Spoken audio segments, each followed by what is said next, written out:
میں اخلاق سے متاثر ہو کے حضرت زید بن عاصم کا آپ نے نام سنا، اور یہ وہ صحابی ہے جو کل صحابی کا نام قرآن میں آیا ہے. اس صحابی کا نام کیا ہے؟ حضرت زید. یہ وہ صحابی ہے پورے قرآن میں ایک ہی صحابی کا نام ہے اور اس کا نام حضرت زید ہے. اور کمال کی بات ہے یہ زید کوئی بڑے اونچے خاندان سے نہیں ہے، نہ قریشی ہے، نہ مکی ہے، نہ انصاری ہے، نہ مہاجر ہے. یہ ہے کون بھائی؟ یہ زید اتنا تو کمال کا بندہ ہے کہ بڑے بڑے صحابہ جلائے جلیل القدر صحابہ کا ذکر تو قرآن میں نہیں ہے، لیکن زید کا ذکر ہے. اس کا پتہ ہی کوئی نہیں ہے کہ یہ کون ہے. نہ اس کی نسل کا پتہ ہے، نہ اس کے ابا و اجداد کا پتہ ہے، نہ اس کی ماں کا پتہ ہے، نہ اس کے باپ کا پتہ ہے. تو ہے کون؟ یہ بکتا بکاتا منڈیوں سے کسی نے خریدا اس نے آگے بیچ دیا، اس نے خریدا اس نے آگے بیچ دیا. یہ وہ حضرت زید ہے جو ایک دوسرے کے سودے سلم میں بڑے سودے میں پہنچتا پہنچتا حضور کے قدموں تک پہنچا. منڈیوں میں سودے ہو رہے، منڈیوں میں. یہ زید منڈیوں میں بکتا بکتا حضور تک پہنچا. حضور تک پہنچا، آپ نے اس کو اپنا غلام بنا. میں اب تو میرے دربار کا نوکر، اب تو میرا خادم ہے، اب میرے سے آگے تجھے کہیں نہیں جانا، اب میری دربار میں تمہیں رہنا. تو دیکھیں زید کی قسمت کیسے جاتی. گھر والے بڑے پریشان ہیں. کسی نے جیسے ہمارے یہاں ڈاکے چوری ہوتی ہے، کسی نے اٹھا کے بھیج دیا، گھر والے بڑے پریشان، غائب ہو گیا. ہمارے ملک میں بھی یہ صورتحال ہے. بندہ جا رہا ہے، اڑا کے غائب کر دیتے ہیں، مسنگ پرسن ہو گیا.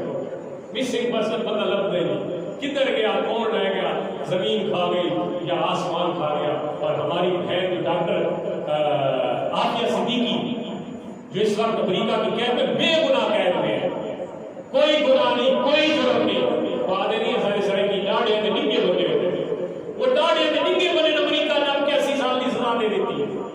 نہ کوئی والی ہمارے حکمران اتنے جوگے نہیں، بلکہ انہوں نے تو پکڑ کے خود پیسے لے کے دے دیے. کس نے بھی دیا؟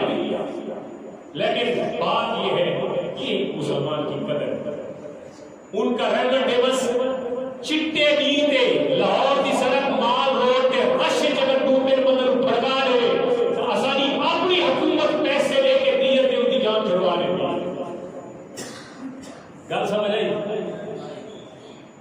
ہماری حکومت دیت کے پیسے ہمارے لوگوں کو دیتی، اس نے نہیں دیے اور اس کو اپنے طور پہ بھیج دیتی. اور ہماری وہ غریب کی بچی کیے کچھ نے جرم ہی نہیں کیا، ایک پسٹل لیا تھا، اس پسٹل کو مارنے والی تھی، پتہ نہیں کیا ارادہ تھا اس کا، وہ جو مارنے والی اس پہ انہوں نے جا کے جناب اس کو پھینک دیا جیل کے ساتھ. وہ پکار رہی ہے کوئی محمد بن قاسم آئے، کوئی طارق بن زیاد آئے، کوئی جو پیدا ہو، کوئی لیڈر آئے، کوئی مطلب کوئی بہادر آئے جو آنکھوں میں آنکھیں ڈال کے بات کرے بھائی سارے بندے واپس رہو کر بے گناہ کیوں پڑے.